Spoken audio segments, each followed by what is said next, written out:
তৌফিক দান করুক, আমরা সকলে বলি আমিন। এখন আমাদের সম্মুখে কোরআন এবং হাদিস থেকে মহামূল্যবান ওয়াজ নসিহত পেশ করিবেন বিশিষ্ট ইসলামিক চিন্তাবিদ হযরত মাওলানা লেহাসউদ্দিন সিদ্দিকী সাহেব। হযরত মাওলানা লেহাসউদ্দিন সিদ্দিকী সাহেব মুফাসসির কুরআন শরীয়তপুর। হযরতকে তার মহামূল্যবান তাকরীর পেশ করার জন্য সবিনয় অনুরোধ করছি।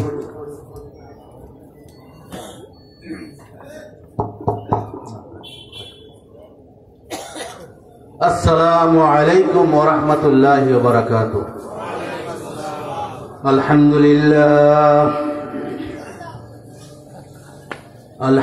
لله نحمده ونستعينه ونستغفره ونعوذ بالله من شرور أنفسنا من يهده الله فلا مضل له ومن يضلله فلا هادي له ونشهد أن لا إله إلا الله وحده لا شريك له ونشهد أن سيدنا وسندنا ومولانا محمد صلى الله عليه وعلى آله وصحبه وبارك وسلم أرسله بالحق بشيرا ونذيرا وداعيا إلى الله بإذنه وسراجا منيرا. فأعوذ بالله من الشيطان الرجيم. بسم الله الرحمن الرحيم. إن الله وملائكته يصلون على النبي يا أيها الذين آمنوا صلوا عليه وسلموا تسليما. اللهم صل على سيدنا مولانا محمد وعلى آل سيدنا. اللهم صل على سيدنا مولانا محمد وعلى آل سيدنا مولانا محمد. আরব দেশের মক্কা নগরে যেথায় মা আমিনার ঘর, আরব দেশের মক্কা নগরে যেথায় মা আমিনার ঘর, খোদার করুণা কাউসার হয়ে ঝরছে বারংবার। আল্লাহুম্মা সাল্লি আলা সাইয়্যিদিনা ওয়া আলা আলি সাইয়্যিদিনা।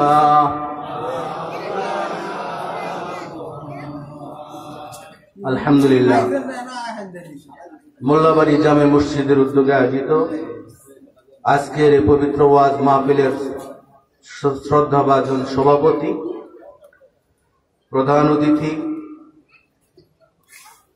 উলামায়ে কেরাম এবং দিন দরদি আমার মুসলমান ভাইরা, পর্দার আড়ালের মা ও বোনেরা, আজকের এই দিনের মাহফিলে উপস্থিত হতে পেরে আপনারা খুশি না বেজার? তাহলে সবাই জোরে সোরে বলি আলহামদুলিল্লাহ। আমার ভাইরা, উপস্থিতি কম এতে করে আপনাদের খারাপ লাগতেছে? মাহফিলে এত লোক কম কেন? এর কারণ আছে না নাই? আছে। কারণ কি?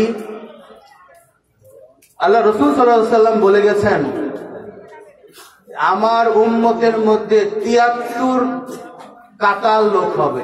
কয় কাতার ভাই?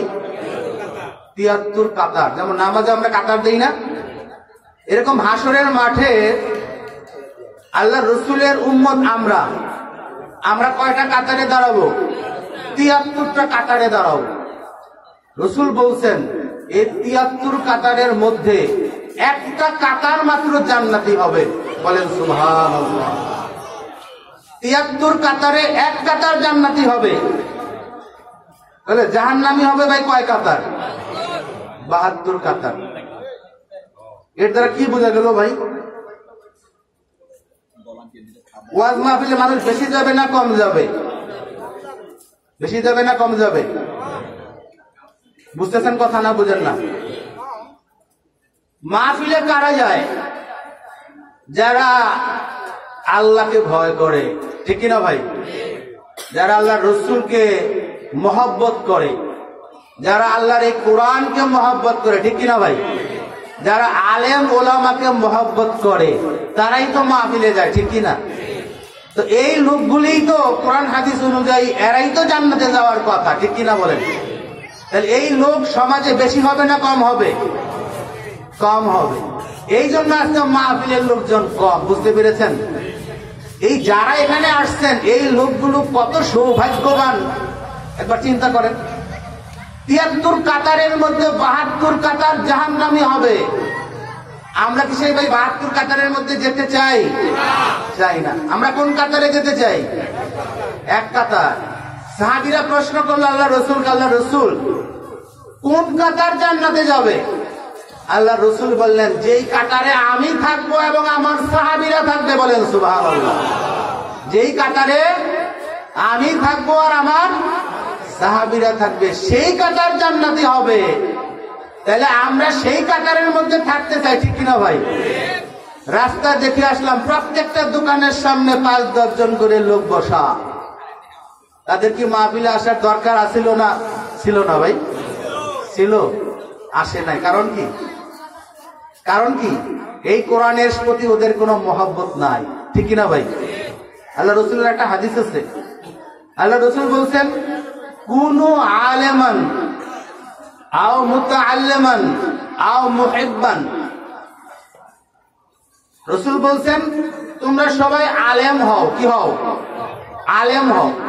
তো ভাই সবাইকে আলেম হওয়া সম্ভব? আপনারা যারা এখন বয়স হয়ে গেছে আপনারা কি আলেম হইতে পারবেন? এখন আর চেষ্টা করলেও পারবেন না। আল্লাহ রসুল বলছেন আমার উম্মতরা যদি তুমি আলেম হইতে না পারো তাহলে তুমি মুতাআল্লিম হও, অর্থাৎ তোমার সন্তান তোমার নাতি নাতনি এদেরকে আলেম বানাও। তুমি আলেমের মুরব্বী হও, আলেমের অভিভাবক হও। এটা তো হওয়া সম্ভব, ঠিক কিনা বলেন? আপনাদের ছেলে মেয়ে আছে না? নাতি নাতনি আছে না? তাদেরকে আলেম বানানোর সুযোগ আছে না? তো সেটা করো। যদি এইটাও কারো সুযোগ না থাকে যে না ভাই আমার ছেলে মেয়েও বড় হয়ে গেছে, নাতি নাতনিকেও আলেম বানানোর মতো সুযোগ নাই, আমার জন্য কোনো পথ আছে কি? আল্লাহ রসুল বলছে হ্যাঁ আছে, পথ আছে। সেটা কি? মুহিব্বান, তোমরা আলেমদেরকে মহব্বত করো। তাহলে কয়টা কাজের কথা বলেছেন ভাই? তিনটা ক্রাইটেরিয়া বলেছেন। ১ নম্বর আলেম হও, না পারলে আলেমের অভিভাবক হও, যদি সেটাও না পারো তাহলে আলেমের সাথে মহব্বত রাখো। আজকে আমরা যারা এখানে আসছি ভাই কেন আসছি? এই আলেমদের সাথে মহব্বত করার জন্য, ঠিক কিনা ভাই বলেন? ঠিক কিনা ভাই বলেন? তাহলে আমরা এখানে যারা আসছি আমরা সৌভাগ্যবান কিনা বলেন? সবাই আরেকবার বলেন আলহামদুলিল্লাহ। আমার ভাইরা, আমি এ পর্যন্ত যতদিন আপনাদের সামনে কথা বলেছি এই কোরআন শরীফ হাতে নিয়ে কথা বলেছি, ঠিক কিনা ভাই বলেন? আমি সাধারণত মাহফিলে গাল গল্প বলি না। আমাদের বেশিরভাগ মাহফিলে গাল গল্প হয় বেশি, মানুষ গল্প শুনতে আসে, ঠিক কিনা? সারা রাত বলে হুজুরে কি ভালো ওয়াজ করলো রে। তো কি বললো? অনেক ভালো ভালো গল্প বলেছে। এই গল্প কোরআন শরীফের মধ্যেও কিছু কিছু আছে ভাই, হাদিসের মধ্যেও কিছু কিছু আছে। কিন্তু সেই গল্পগুলো শিক্ষণীয় গল্প, যে গল্প মানুষের ঈমানকে বাড়িয়ে দেয়, এরকম গল্প কোরআন হাদিসের মধ্যেও কিছু কিছু আছে। তো আজকে সময় কম, খুব বেশি কথা বলার সুযোগ হবে না।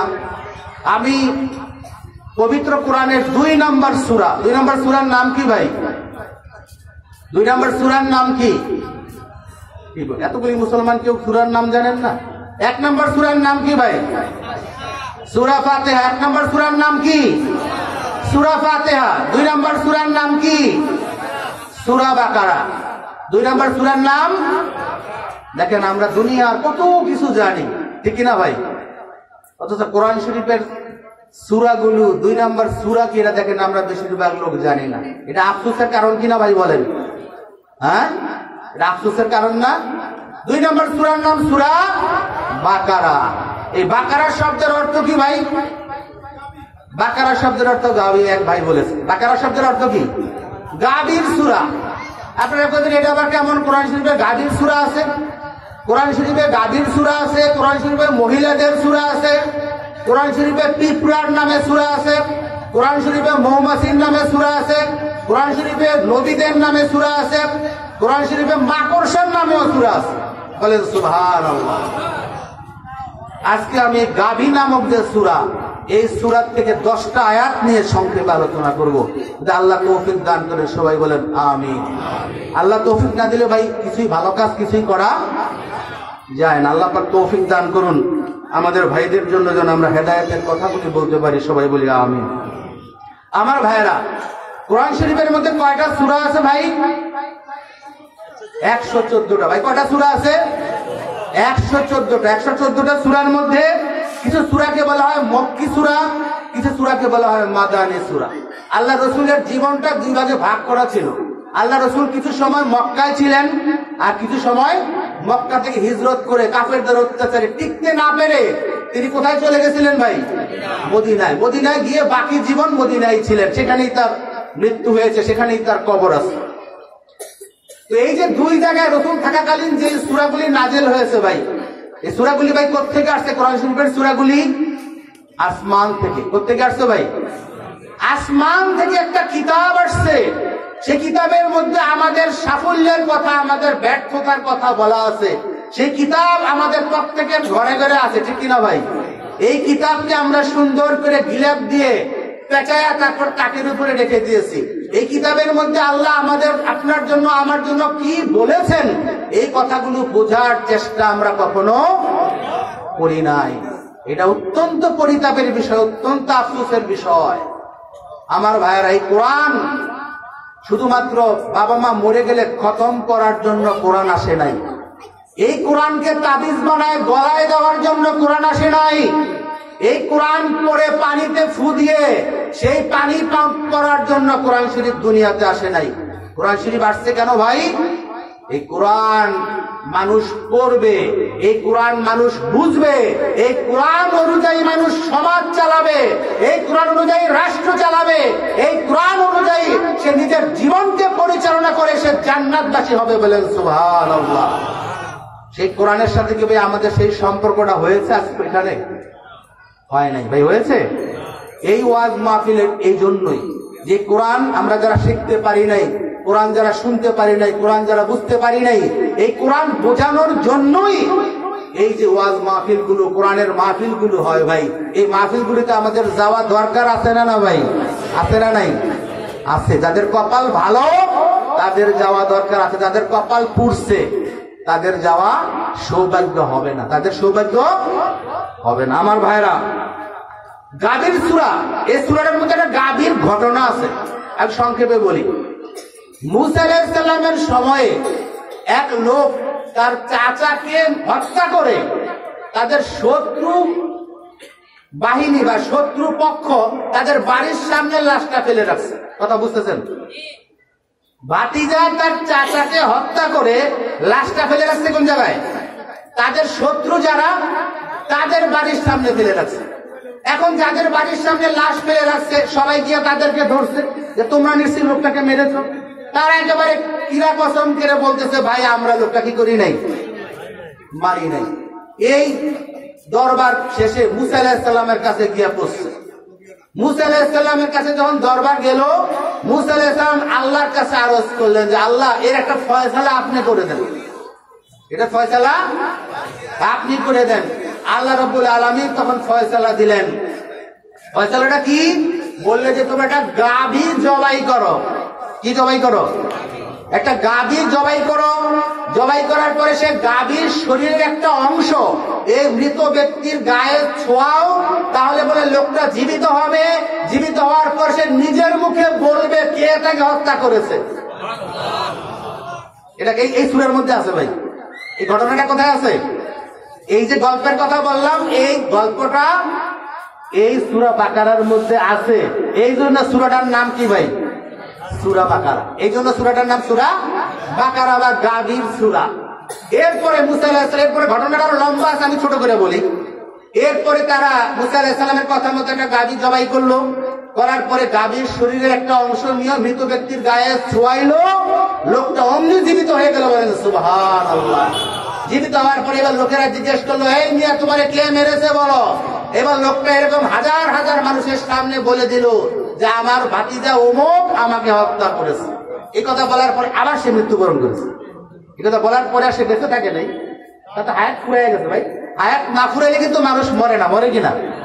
হায়াত যার আছে তাকে যদি 100 লোকে গুলি করে, 100 রাইফেল দিয়ে গুলি করলে কি হবে না? তার মৃত্যু হবে না। আর হায়াত যার ফুরিয়ে যাবে, ওরে গুলিও করা লাগবে না, ছুরিও মারা লাগবে না, কিচ্ছু করা লাগবে না, এমনি মরে যাবে। ঠিক কিনা ভাই? এমনি মানুষ মরে যায় না? লোকটা মারা গেছে। এই ঘটনাটা এই সূরার মধ্যে থাকার কারণে এই সূরার নাম সূরা বাকারা। ঠিক আছে ভাই? এবার এই সূরার ফজিলত, এই সূরার ফজিলত হাদিস শরীফের মধ্যে আল্লাহ রাসূল বলেছেন।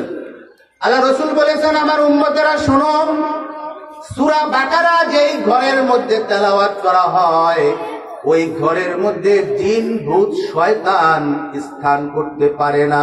বলেন সুবহানাল্লাহ। যেই ঘরে সূরা বাকারা তেলাওয়াত করা হয় সেই ঘরের মধ্যে কি থাকতে পারে না? জিন ভূত শয়তান থাকতে পারে না। একটা সময় ছিল ভাই, আমাদের দেশে দেখা যেত ফজরের নামাজের পরে অনেক ঘরে মুরব্বীরা কোরআন শরীফ পড়তো। ঠিক কিনা ভাই? ঘরের পিছন দা যাওয়ার সময় কোরআন শরীফ পড়ার আওয়াজ পাওয়া যাইতো। এখন আর পাওয়া যায়? এখন আর পাওয়া যায়? এখন আর খুব একটা আমার চোখে পড়ে না ভাই। এখন মানুষ কোরআন শরীফ পড়ে না। এখন ঘরে ঘরে জিন ভূতের আসর আছে না নাই? আছে কিনা ভাই? অস্বাভাবিক আচরণ করে মহিলারা, অস্বাভাবিক আচরণ করে ছেলেরা, বাচ্চারা। কেন করে? এই জিনের আসরের কারণে ঘরে ঘরে জিন, শয়তান জিনগুলি ঘরের মধ্যে বাসা বাঁধছে। এই শয়তানকে যদি ঘর থেকে বের করতে চান, তাহলে ভাই উপায় কি? ঘরে ঘরে যারা কোরআন শরীফ পড়তে পারেন তারা সূরা বাকারা তেলাওয়াত করবেন। আর যারা পড়তে পারেন না তারা মোবাইলের মধ্যে কোরআন শরীফ ভাই বাজানো যায় না? ঘরের মধ্যে সূরা বাকারার তেলাওয়াত ঘরের মধ্যে প্রতিদিন 1 ঘন্টা 1/2 ঘন্টা পর্যন্ত বাজাইবেন। তাহলে কি হয়ে যাবে? ঘর থেকে শয়তান এবং জিনগুলো কি হবে? ঘর থেকে বের হয়ে যাবে। আপনার ঘরের মধ্যে আল্লাহর রহমত আসবে। ঘরের মধ্যে বিপদ আপদ, স্বামী স্ত্রীর মধ্যে বড়াবন্দি নাই, ছেলে মেয়ের মধ্যে মিল নাই, এরকম সমস্যাগুলি শয়তানের কারণে, জিনের কারণে হবে। আল্লাহ রাসূল বলছেন, যেই ঘরে সূরা বাকারা তেলাওয়াত করা হয় সেই ঘরের মধ্যে কি থাকতে পারে না? জিন ভূত শয়তান এগুলো থাকতে পারে না। আল্লাহ রাব্বুল আলামিন আমাদের তৌফিক দান করুন। আমার ভাইরা, আমি সূরা বাকারার 30 নম্বর থেকে 39 নম্বর, 30 থেকে 39 নম্বর এই 10টা আয়াত নিয়ে ইনশাআল্লাহ সংক্ষেপে আলোচনা করব। আমি আয়াত থেকে আলোচনা শুরু করছি। আলহামদুলিল্লাহ। أعوذ بالله من الشيطان الرجيم. بسم الله الرحمن الرحيم. وإذ قال ربك للملائكة إني جاعل في الأرض خليفة قالوا أتجعل فيها من يفسد فيها ويسفك الدماء ونحن نسبح بحمدك ونقدس لك قال إني أعلم ما لا تعلمون. এই 10টা আয়াতের মধ্যে ভাই বিষয়বস্তু কি? এই 10টা আয়াতের বিষয়বস্তু হচ্ছে আল্লাহ রাব্বুল আলামিন আমাদের আদি পিতা হযরত কে ভাই, আমাদের আদি পিতা কে? আদম আলাইহিস সালাম। আদম আলাইহিস সালামের সৃষ্টি, এরপরে আদম আলাইহিস সালামকে সিজদা করতে বললেন ফেরেশতাদেরকে, ফেরেশতারা সিজদা করলো, একমাত্র ইবলিস করলো না। তারপরে আল্লাহ পাক আদম হাওয়াকে জান্নাতের মধ্যে থাকতে দিলেন, একটা গাছের নিকট যাইতে নিষেধ করলেন। শয়তানের প্ররোচনায় তারা সেই গাছের ফল খেলো, তারপরে আল্লাহ পাক তাদেরকে জান্নাত থেকে বের করে দুনিয়াতে পাঠাইলেন। এই ঘটনাগুলো আজকের এই আয়াতের মধ্যে আলোচনা। এখান থেকে আমাদের জন্য শিক্ষা কি, সেই জিনিসটা ইনশাআল্লাহ আমি আপনাদের সামনে উপস্থাপন করার চেষ্টা করব। আল্লাহ রাব্বুল আলামিন ফেরেশতাদের একটা সভা করে, একটা অ্যাসেম্বলি করে আল্লাহ রাব্বুল আলামিন ঘোষণা দিলেন, ওয়াইজ ক্বালা রাব্বুকা লিল মালাইকাতি ইন্নী জাইলুন ফিল আরদি খলিফা। আল্লাহ রাব্বুল আলামিন ঘোষণা দিলেন, হে ফেরেশতারা শোনো, আমি একটা পরিকল্পনা করেছি, আমি দুনিয়ার মধ্যে আমার খলিফা পাঠাতে চাই। কথা খেয়াল করেন, সংক্ষেপে বলবো। তো কোরআন শরীফের এক একটা আয়াতের আলোচনা করতে ভাই কয়েক রাত লাগে। তো যেহেতু আমাদের তো সময় নেই, আমি সংক্ষেপ করে আপনাদেরকে মানে বিষয়টা বোঝানোর চেষ্টা করব। আল্লাহ রাব্বুল আলামিন একটা সমাবেশ করলেন, একটা মাহফিল করলেন। কাদের মাহফিল ভাই? ফেরেশতাদের মাহফিল। সেই মাহফিলের মধ্যে আল্লাহ রাব্বুল আলামিন তার পরিকল্পনার কথা ঘোষণা করলেন। পরিকল্পনাটা কি? ইন্নী জাইলুন ফিল আরদি খলিফা। আমি জমিনের মধ্যে কি পাঠাতে চাই, পৃথিবীর মধ্যে কি পাঠাতে চাই ভাই? বলছে আমার খলিফা পাঠাতে চাই, আমি মানুষ পাঠাতে চাই, আমি চেয়ারম্যান মেম্বার পাঠাতে চাই। কথা কিন্তু আল্লাহ বলেন, আমি প্রধানমন্ত্রী মন্ত্রী পাঠাতে বলেন না, কি বলছেন? আমি আমার খলিফা পাঠাতে চাই। খলিফা শব্দের অর্থ কি ভাই? খলিফা শব্দের বাংলা হলো প্রতিনিধি। খলিফা অর্থ কি ভাই? প্রতিনিধি। ইংরেজি হলো রিপ্রেজেন্টেটিভ। ইংরেজিতে কি বলে ভাই? রিপ্রেজেন্টেটিভ। বাংলায় বলে প্রতিনিধি, আরবিতে বলে খলিফা। আল্লাহ রাব্বুল আলামিন বললেন, আমি পৃথিবীর মধ্যে আমার খলিফা পাঠাতে চাই। খলিফার কাজ হচ্ছে কি ভাই? খলিফার কাজ হচ্ছে কোন ব্যক্তির পক্ষ থেকে যদি কোনো ব্যক্তিকে কোনো কাজের জন্য পাঠানো হয়, তাকে বলা হয় খলিফা। বুঝতে পেরেছেন? কোন ব্যক্তিকে যদি আমি আমার একজন লোককে পাঠাইলাম যে ভাই অমুক জায়গায় গিয়া আমার এই কাজটা তুমি করে আসো, আমার কাজটা তুমি করে আসো, তাহলে এই লোকটাকে কি বলা হবে? খলিফা। এই লোকটাকে বলা হবে খলিফা। বাংলায় বলা হবে প্রতিনিধি, ইংরেজিতে বলা হবে রিপ্রেজেন্টেটিভ। তাহলে আল্লাহ রাব্বুল আলামিন জমিনে কি পাঠাইতে চাইলেন? খলিফা পাঠাইতে চাইলেন। কাকে? আদম আলাইহিস সালামকে এবং আদম আলাইহিস সালামের পরবর্তী যে বংশধর আসবে তাদেরকে ওই খলিফার মধ্যে অন্তর্ভুক্ত করলেন। এই কথা বলার পরে ফেরেশতারা জবাবে কি বললো দেখেন, ক্বালু আতাজআলু ফীহা মান ইউফসিদু ফীহা ওয়া ইয়াসফিকু দিমাআ। ফেরেশতারা বলল, হে রব্বুল আলামিন, আতাজআলু ফীহা, আপনি কি জমিনের মধ্যে এমন কাউকে পাঠাবেন, মান ইউফসিদু ফীহা, যারা সেখানে ফাসাদ সৃষ্টি করবে, বিশৃঙ্খলা করবে, মারামারি করবে। কি করবে? পৃথিবীতে গিয়া বিশৃঙ্খলা করবে, মারামারি করবে। ওয়ায়াসফিকু দিমা, রক্তারক্তি করবে। ওয়া নাহনু নুসাব্বিহু বিহামদিকা, আমরাই তো আপনার প্রশংসা করছি, আপনার তাসবিহ পাঠ করছি। ওয়া নুকাদ্দিসু লাক, আপনার পবিত্রতা ঘোষণা করছি। আল্লাহ রাব্বুল আলামিন ফেরেশতাদের কাছে তার পরিকল্পনার কথা বললেন। আল্লাহ কিন্তু বলেন নাই ফেরেশতারা আমি মানুষ বানাইতে চাই, তোমাদের মতামত কি বলো। এটা কি বলছে ভাই? আল্লাহ বলছেন যে আমি পৃথিবীতে আমার খলিফা পাঠাতে চাই, এটা বললেন। ফেরেশতাদের মতামত কিন্তু আল্লাহ চান নাই, চাইছে ভাই? আল্লাহ কারো সাথে পরামর্শ করে কোনো কাজ করেন না, কখনো করেন না। তাহলে ফেরেশতারা পরামর্শ দিয়েছে, স্বেচ্ছায় পরামর্শ দিল যে আল্লাহ আপনি জমিনের মধ্যে এমন কাউকে পাঠাবেন যারা দুনিয়া থেকে কি করবে? মারামারি করবে, কাটাকাটি করবে। আপনার যদি প্রশংসা করার প্রয়োজন হয়, আপনার ইবাদত বন্দী করার প্রয়োজন হয়, সেটা তো আমরাই করছি, তাহলে আপনার দুনিয়াতে মানুষ পাঠানোর কি প্রয়োজন? এর জবাবে আল্লাহ রাব্বুল আলামিন কি বললেন ভাই? আল্লাহ রাব্বুল আলামিন বললেন, ক্বালা ইন্নী আ'লামু মা লা তা'লামুন। হে ফেরেশতারা, আমি যা জানি তোমরা তা জানো না। আমি যা জানি তোমরা তা জানো না। এই মানুষ পৃথিবীতে যাওয়ার পরে কি করবে আল্লাহ জানতেন কিনা ভাই? জানতেন কিনা? আল্লাহ ভালো করেই জানতেন। এখন ফেরেশতারা কি করে জানলো যে মানুষ পৃথিবী থেকে মারামারি কাটাকাটি করবে? ভাই এটা বুঝলো কেমনে? ওরা তো মানুষ দেখেনি। মানুষ কি এর আগে ছিল? এর আগে তো পৃথিবীতে মানুষ ছিল না। তাহলে ওরা বুঝলো কি করে যে পৃথিবীতে মানুষ গিয়ে মারামারি কাটাকাটি করবে?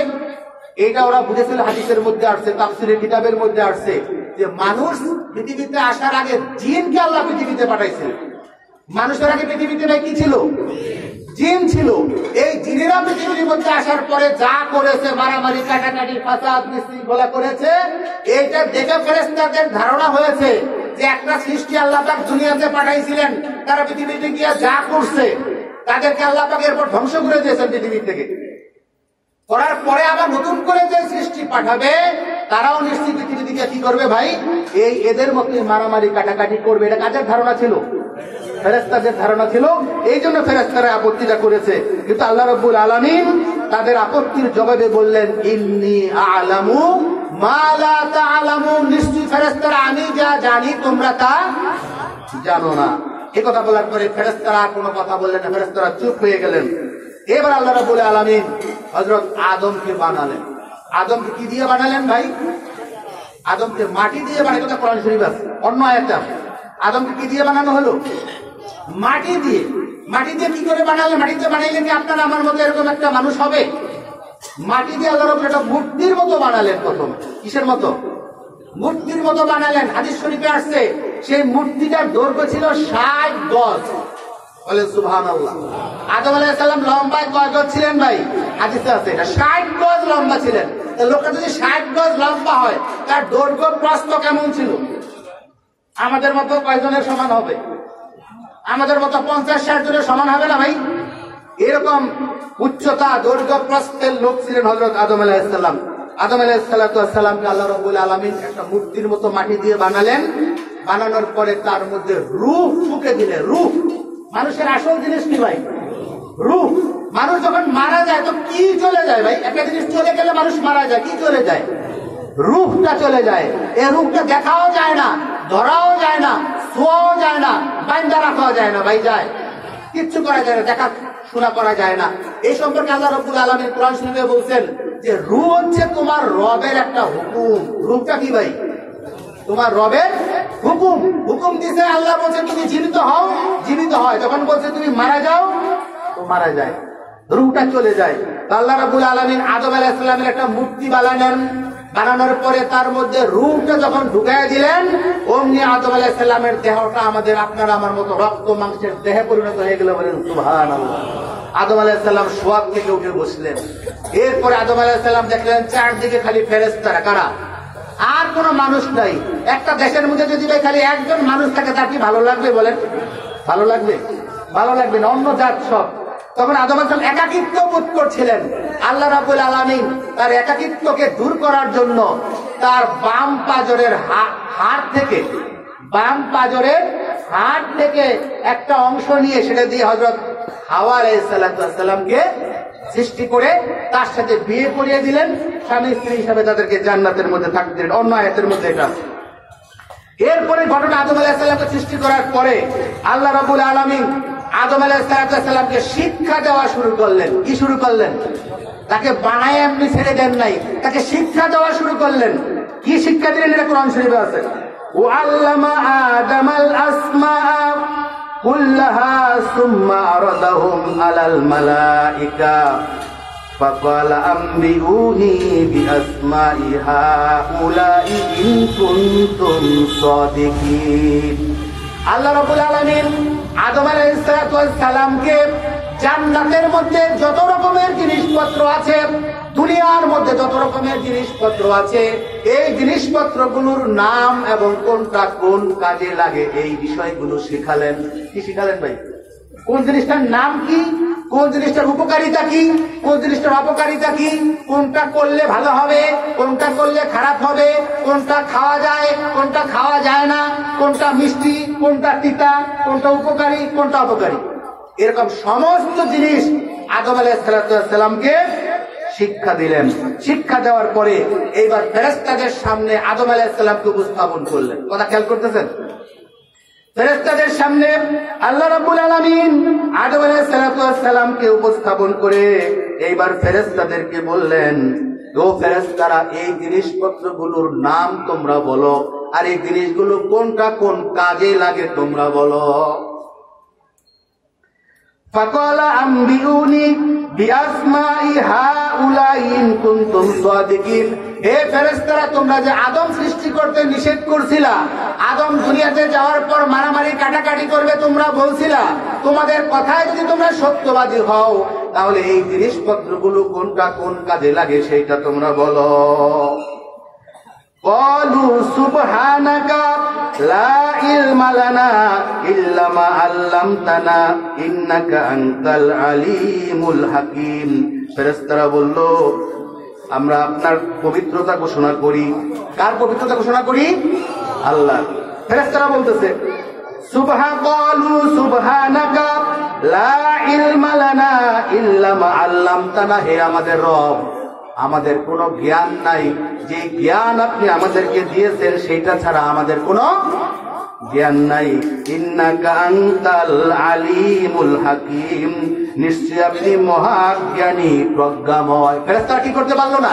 এই জিনিসগুলোর নাম এবং এটা কোনটা কোন কাজে লাগে এটা বলতে তারা পারলো না। কেন পারলো না সেটা তারা বলছে যে আল্লাহ আপনি আমাদেরকে যে জ্ঞান দিয়েছেন ওই জ্ঞান ছাড়া আর কোনো জ্ঞান আমাদের নাই। এবার আল্লাহ রাব্বুল আলামিন বলছেন, ক্বালা ইয়া আদামু আম্বিউহুম বিআসমাইহিম। আল্লাহ রাব্বুল আলামিন আদমকে ডাকলেন, হে আদম তুমি আসো। আম্বিউহুম বিআসমাইহিম, এই জিনিসগুলোর নাম আর কোনটা কোন কাজে লাগে এবার তুমি ফেরেশতাদেরকে বলে দাও। কথা খেয়াল করতেছেন ভাই? কথা না বলি পিছনে, কথা না বলি চুপচাপ বসে পড়ি। আল্লাহ রাব্বুল আলামিন আদম আলাইহিস সালামকে বললেন, আদম এই জিনিসগুলোর নাম আর কোনটা কোন কাজে লাগে তুমি বলে দাও। ফালাম্মা আম্বাহুম বিআসমাইহিম, আদম আলাইহিস সালাম তাদেরকে সেই জিনিসগুলোর কোনটা কোন নাম আর কোনটা কোন কাজে লাগে বলে দিলেন।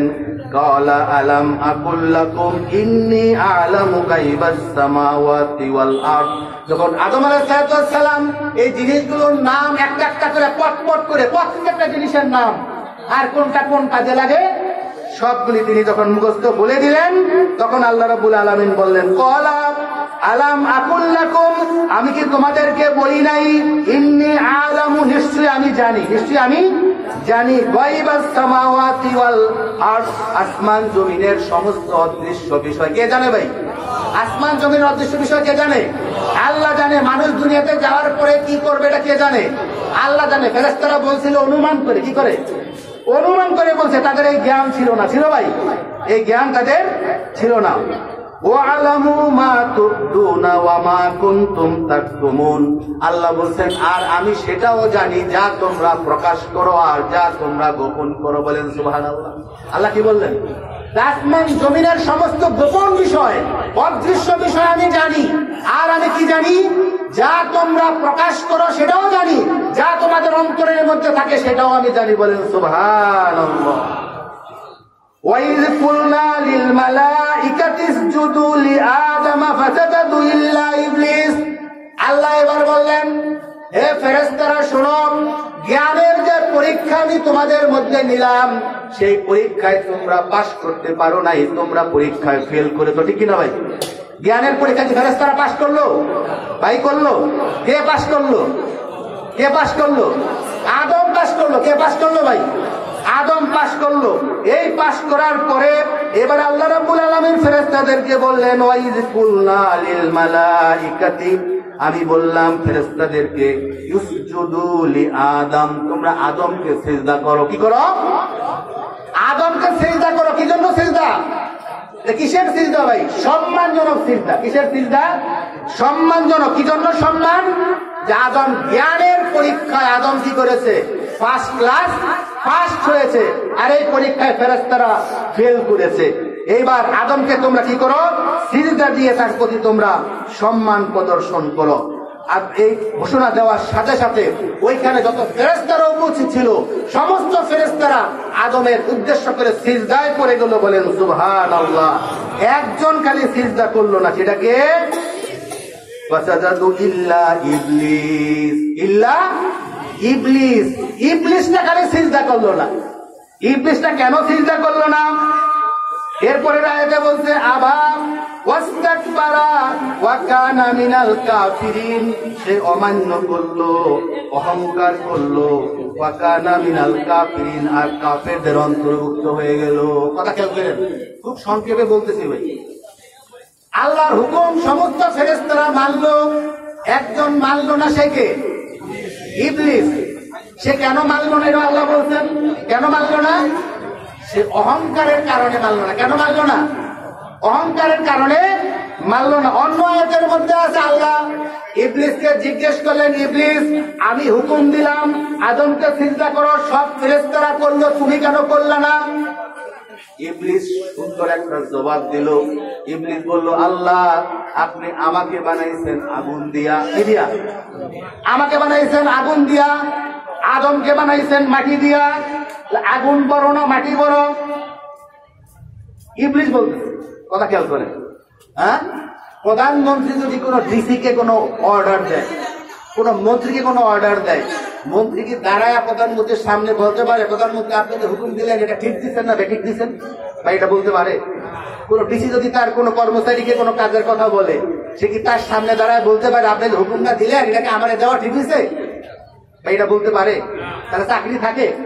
চাকরি থাকে? থাকে না। কিন্তু ইবলিস হারামজাদা এই কাজটা করেছে।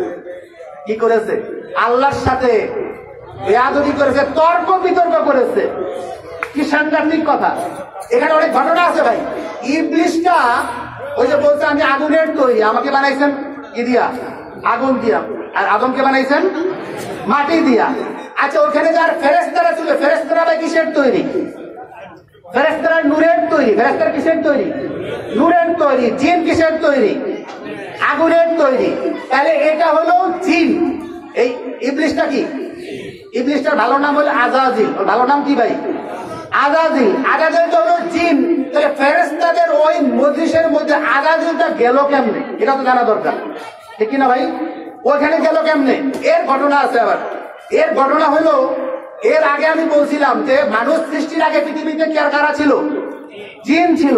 এই জিনেরা যখন পৃথিবীর মধ্যে আল্লাহর নাফরমানি করা শুরু করলো, আল্লাহর হুকুম অমান্য করা শুরু করলো, তারা ইচ্ছা মতো যা ইচ্ছা করা শুরু করলো, তখন আল্লাহ রাব্বুল আলামিন হযরত জিবরাইল আলাইহিস সালামকে পাঠায়া এই জিন জাতিকে ধ্বংস করে দিয়েছিলেন।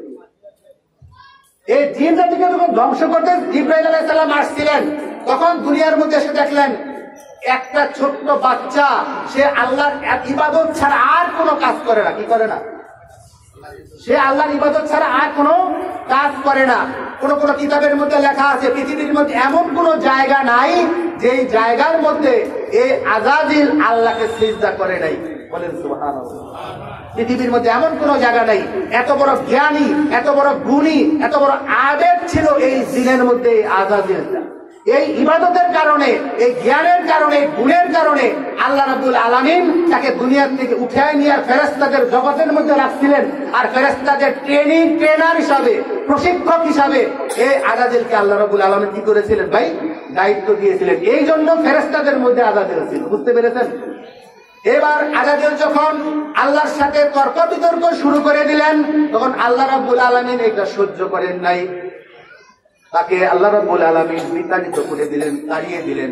এই জন্য শয়তানের নাম হচ্ছে শয়তানির রাজিম। শয়তানির, আউযু বিল্লাহি মিনাশ শাইতানির রাজিম। রাজিম শব্দের অর্থ হলো বিতাড়িত। রাজিম শব্দের অর্থ কি ভাই? বিতাড়িত। শয়তানকে আল্লাহ রাব্বুল আলামিন তাড়িয়ে দিয়েছেন, বিতরণ করে দিয়েছেন। এই জন্য এটার নাম হলো শয়তানির রাজিম। وَقُلْنَا يَا آدَمُ اسْكُنْ أَنْتَ وَزَوْجُكَ الْجَنَّةَ وَكُلَا مِنْهَا رَغَدًا حَيْثُ شِئْتُمَا। এরপর আমি আগেই বলেছি আল্লাহ রাব্বুল আলামিন আদমের বাম পাজরের হাড় থেকে একটা অংশ নিয়ে সেটা দিয়ে হাওয়াকে সৃষ্টি করলেন। হাওয়াকে সৃষ্টি করে আদমের সাথে তাকে বিয়ে দিয়ে দিলেন। বিয়ে দেওয়ার পরে আল্লাহ রাব্বুল আলামিন ঘোষণা দিয়েছেন, ওয়াকুলনা ইয়া আদম মুসকুন আনতা ওয়া যাওজুকাল জান্নাতা ওয়া কুলা মিনহা রাগাদান হাইসু শিতুমা। হে আদম, তুমি তোমার স্ত্রীকে নিয়ে জান্নাতের মধ্যে বসবাস করতে থাকো, আর এখান থেকে যা ইচ্ছা তুমি খেতে থাকো। ওয়ালা তাকরাবা হাযিহি শাজারাতা ফাতাকুনা মিনাজ জালিমিন। আর এই যে একটা গাছ, একটা নির্দিষ্ট গাছকে আল্লাহ রাব্বুল আলামিন দেখায় দিলেন, দিয়ে বললেন যে এই গাছের ধারে কাছেও তুমি কি করবে না, তোমরা দুজন যাবে না। যদি যাও হাযিহি শাজারাতা ফাতাকুনা মিনাজ জালিমিন, এই গাছের কাছে যদি তোমরা যাও অথবা এই গাছের ফল যদি তোমরা খাও, তাহলে তোমরা জালেমদের অন্তর্ভুক্ত হয়ে যাবা। কি হয়ে যাবা?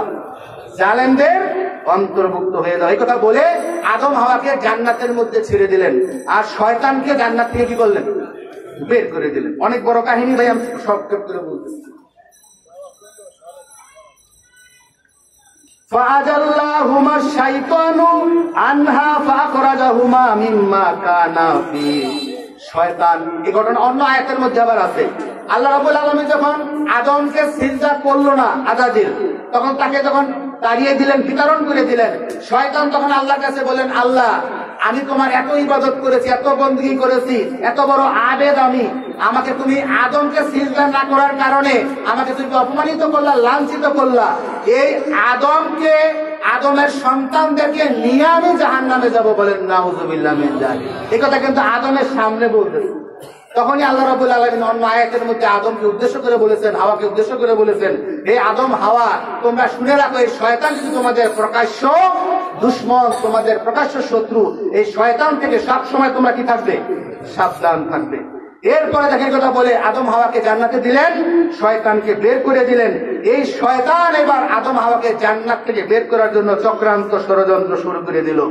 فَأَزَلَّهُمَا الشَّيْطَانُ عَنْهَا فَأَخْرَجَهُمَا مِمَّا كَانَا فِيهِ। শয়তান তাদেরকে প্ররোচনা দিল, পদস্খলিত করলো, ওয়াসওয়াসা দিল, দিয়ে কি করলো? তাদেরকে জান্নাত থেকে বের করে দিল। ওয়াকুলনা হাবিতু বা'দুকুম লিবা'দিন আদু। এরপর আল্লাহ রাব্বুল আলামিন তারা যখন শয়তানের প্ররোচনায় পড়ে সেই নিষিদ্ধ গাছের ফল আদম আর হাওয়া খাইলো, কি করলো? শয়তানের প্ররোচনায় পড়ে সেই নিষিদ্ধ গাছ, যে গাছের কাছে যাইতে আল্লাহ নিষেধ করেছিলেন, সেই গাছের ফল আদম হাওয়া যখন খাইলেন, খাওয়ার সাথে সাথে তাদের শরীর থেকে জান্নাতের পোশাক খসে পড়ল, তারা উলঙ্গ হয়ে গেলেন। তারা গাছের, জান্নাতের গাছের পাতা দিয়া লজ্জা নিবারণ করার চেষ্টা করলেন। এরপরে আল্লাহ রাব্বুল আলামিন তাদেরকে কি বললেন? ওয়াকুলনা হাবিতু বা'দুকুম লিবা'দিন আদু। হে আদম হাওয়া, তোমরা এবং শয়তান, তোমরা পরস্পরের শত্রু হিসাবে এখান থেকে কি হয়ে যাও? বের হয়ে যাও। ওয়ালাকুম ফিল আরদি মুস্তাকাররুন ওয়া মাতাউন ইলা হিন। তোমরা এখান থেকে বের হয়ে যাও, দুনিয়াতে চলে যাও। দুনিয়াতে তোমাদের জন্য একটা নির্দিষ্ট সময় থাকবে, সেই সময় পর্যন্ত তোমরা সেখানে বসবাস করো। ফাতালাক্কা আদম মির রাব্বিহি কালিমাতিন ফাতাবা আলাইহি। তারপরে আদম আলাইহিস সালাম আল্লাহর কাছ থেকে কিছু কথা শিখে নিলেন। কি শিখে নিলেন ভাই? কিছু কথা শিখে নিলেন। কথা শিখে নেওয়ার পরে সেই কথাগুলো বলে আল্লাহর কাছে ক্ষমা চাইলেন। কি করে, কি বলে ক্ষমা চাইলেন? রব্বানা যালামনা আনফুসানা ওয়া ইল্লাম তাগফির লানা ওয়া তারহামনা লানাকুনান্না মিনাল খাসিরিন। এই আয়াতটা শিখে নিলেন, এই কথাগুলো শিখে নিলেন। এটা ভাই আমরা দোয়ার মধ্যে বলি না? রব্বানা যালামনা আনফুসানা ওয়া ইল্লাম তাগফির লানা ওয়া তারহামনা লানাকুনান্না মিনাল খাসিরিন।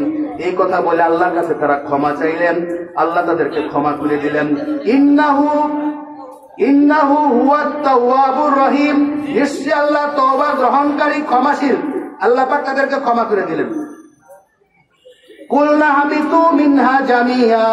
তোমরা সবাই দুনিয়াতে নেমে যাও। বা ইম্মা ইয়াতিয়ান্নাকুম মিন্নি হুদা।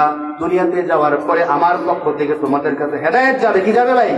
আল্লাহ বলতেছেন আমার পক্ষ থেকে তোমাদের কাছে হেদায়েত যাবে। ফামান তাবিয়া হুদায়া। যারা আমার সেই হেদায়েত মানবে, ফালা খাউফুন আলাইহিম, তাদের কোনো ভয় নাই, ওয়ালা হুম ইয়াহজানুন, তাদের কোনো চিন্তা নাই। দুনিয়াতে যাওয়ার পরে আল্লাহর পক্ষ থেকে হেদায়েত যাবে। হেদায়েত কি ভাই? এইটার নাম হেদায়েত। কোনটা হেদায়েত? আমাদের জন্য হেদায়েত কোনটা? এই আসমানি কিতাব হলো হেদায়েত। এই হেদায়েত আল্লাহ পাঠাইছেন। এই কিতাব যারা মানবে তাদের কি নাই?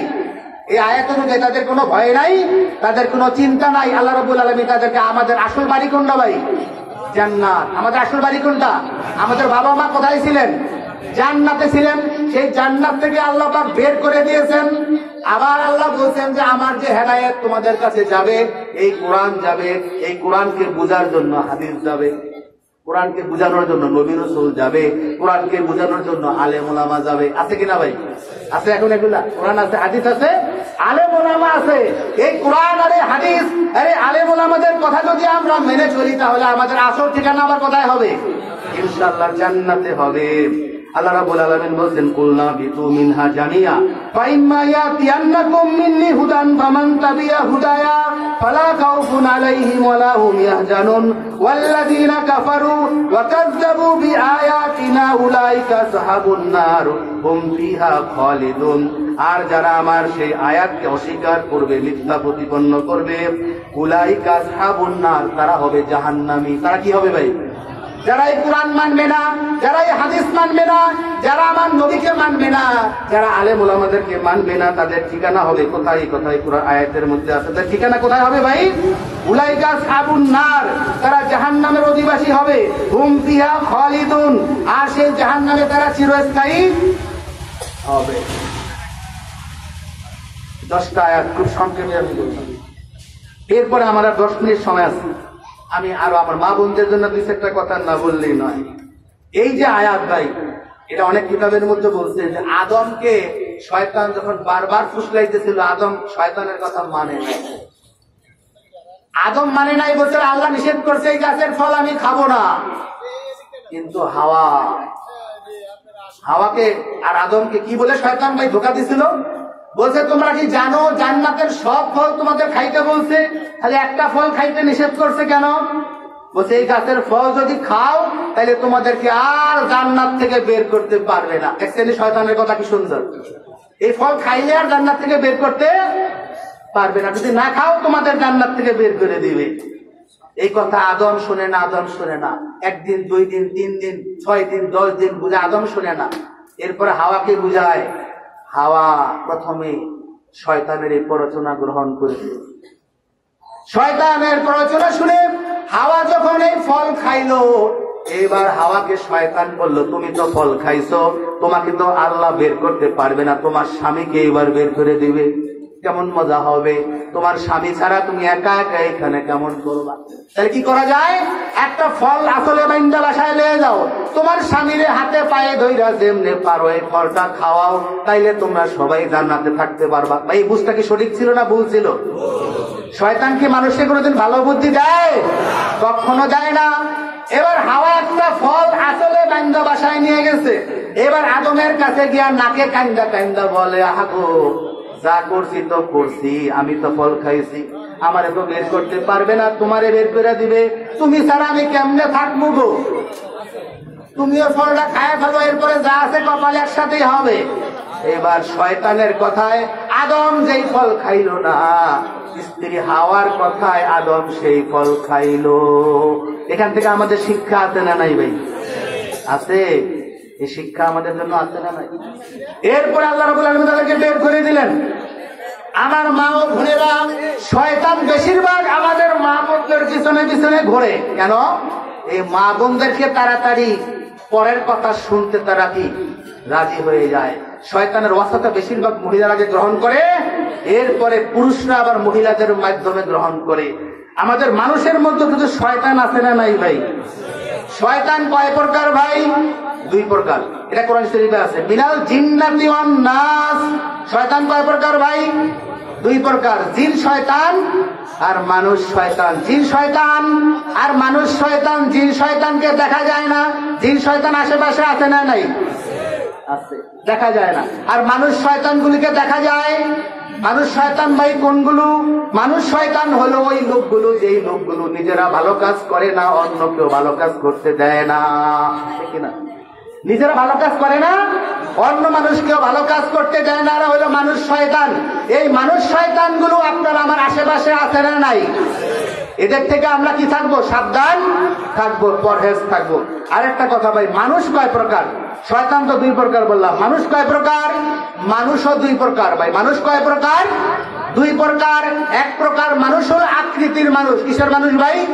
আকৃতির মানুষ, এই মানুষগুলো দেখতে মানুষের মতো দেখা যায়, কিন্তু আসলে মানুষ না।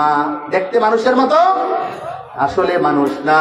আরেক প্রকার মানুষ হলো গুণগত মানুষ। ভাই, কিরকম মানুষ? গুণগত মানুষ। গুণগত মানুষ কোনগুলো মানুষ? যেই মানুষের মধ্যে মানুষের গুণাবলী আছে, যেই মানুষের মধ্যে নম্রতা আছে, ভদ্রতা আছে, যেই মানুষের মধ্যে বিবেকবোধ আছে, যেই মানুষগুলো কোন কাজ করা উচিত, কোন কাজ করা উচিত না, কি খাওয়া উচিত, কি খাওয়া উচিত না, কোথায় যাওয়া উচিত, কোথায় যাওয়া উচিত না, এই জিনিসগুলো যারা ভেবে চিন্তে কাজ করে, পথ চলে, এই মানুষগুলো হইল গুণগত মানুষ। এবার ভাই আমরা কোন ধরনের মানুষ?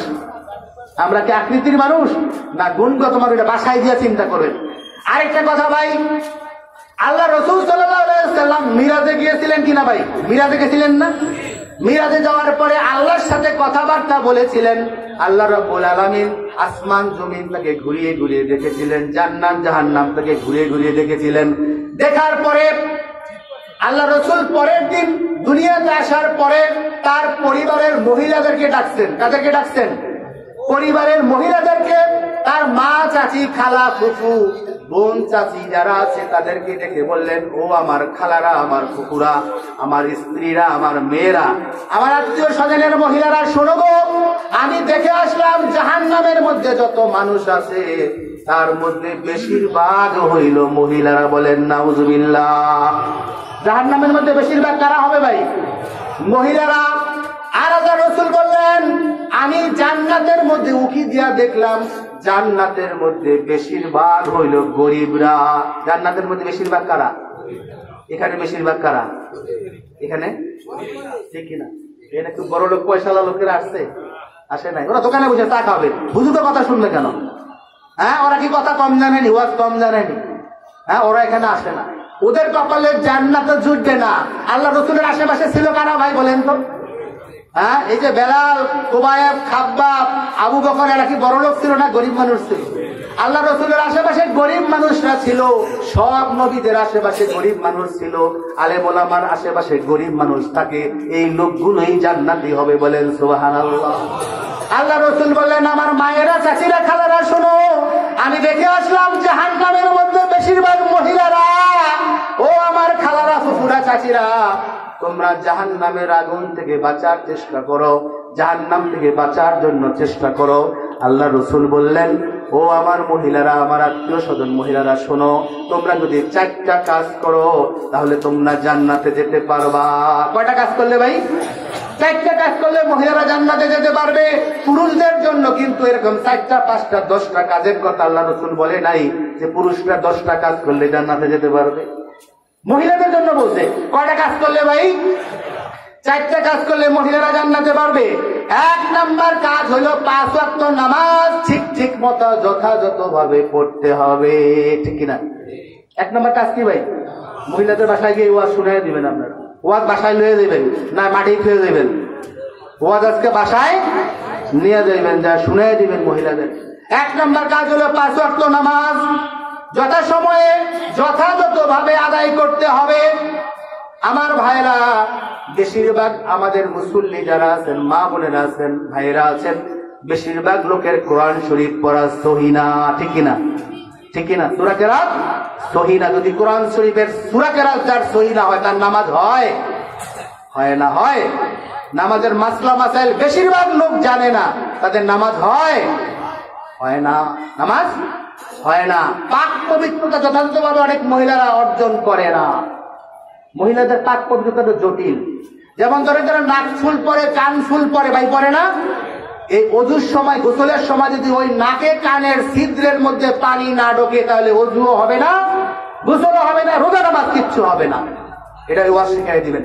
যারা নাক ফুল পরেন মা বোনেরা, কানের দুল পরেন, অজুর সময়, গোসলের সময় এইখানে পানি দিয়ে এটাকে নাড়াইতে হবে। কি করতে হবে ভাই?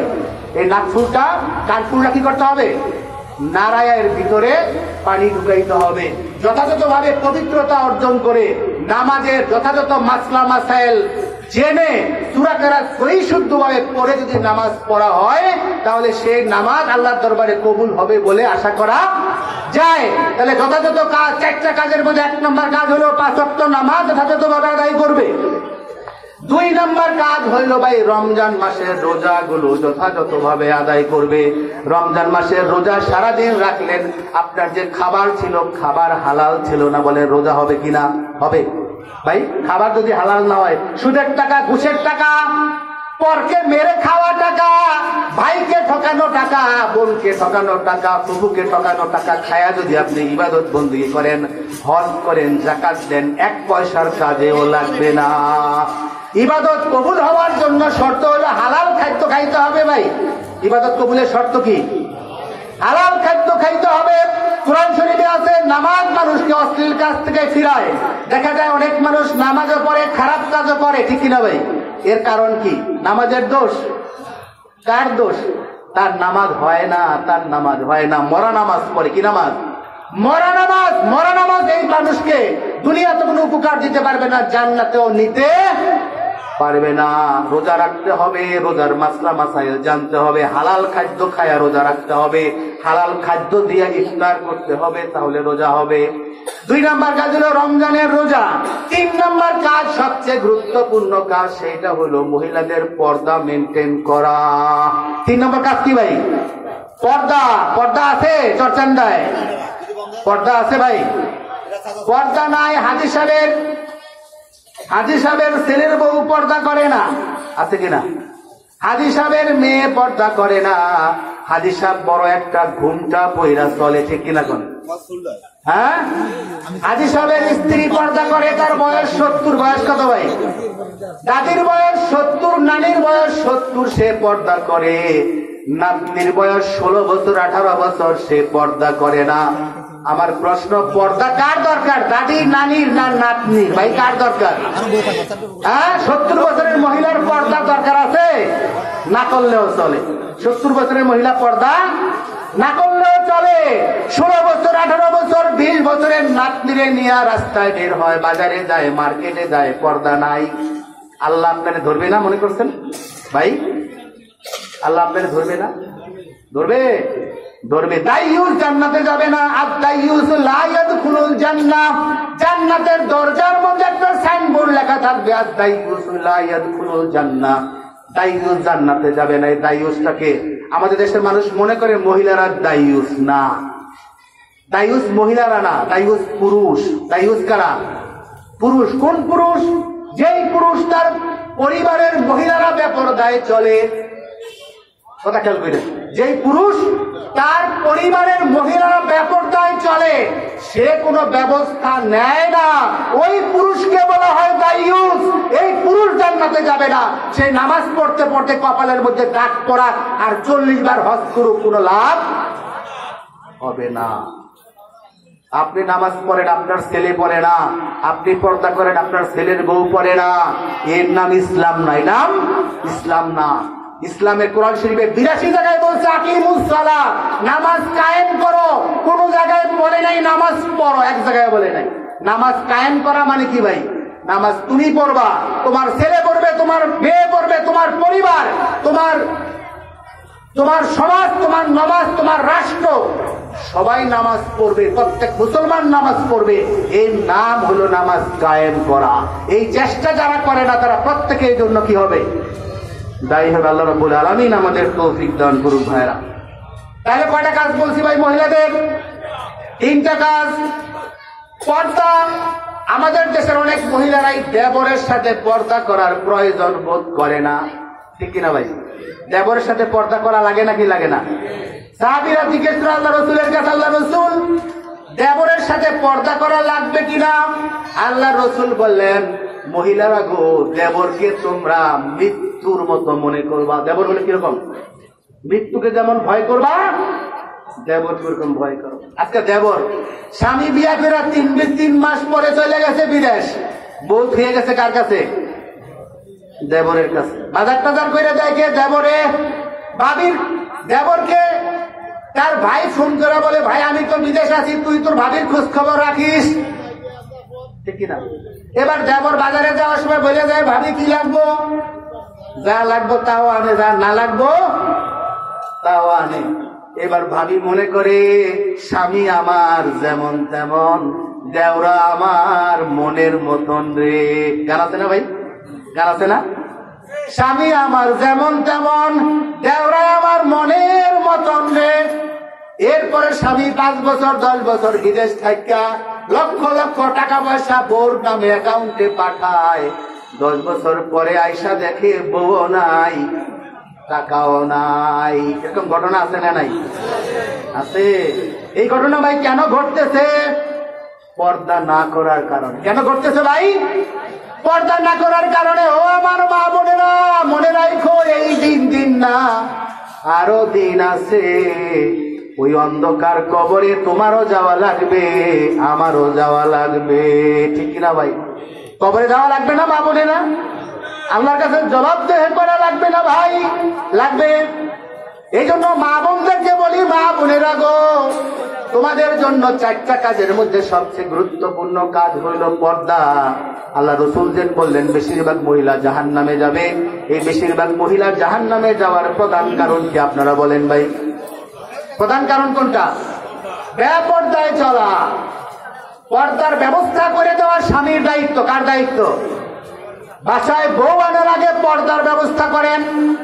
স্বামীর সাথে, দেবরের সাথে, বাড়ির অন্যান্য বেগানা পুরুষদের সাথে যাতে সে আলাদা থাকতে পারে সেই পরিবেশ তৈরি করে দেওয়া স্বামীর দায়িত্ব। আর 4 নম্বর কাজ কি ভাই? 4 নম্বর কাজ হচ্ছে মহিলাদের জন্য। বিয়ের পরে মহিলারা স্বামীর এতায়াত করবে, স্বামীর আনুগত্য করবে। 4টা কাজ ভাই খেয়াল করছেন? 1 নম্বর কাজ আবার খেয়াল করেন। 1 নম্বর কাজ কি? 5 ওয়াক্ত নামাজ। আপনারা বোধহয় আমার কথা খেয়াল করতেছেন না। 1 নম্বর কাজ কি ভাই? 5 ওয়াক্ত নামাজ। 2 নম্বর কাজ কি ভাই?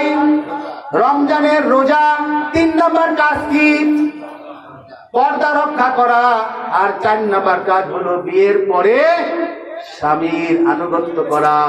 আজকে স্বামীর আনুগত্য করা লাগে এই কথা মহিলারা ভুললে গেছে। ঠিক কিনা কোন? ঠিক কিনা কোন ভাই? আমার ভাইরা,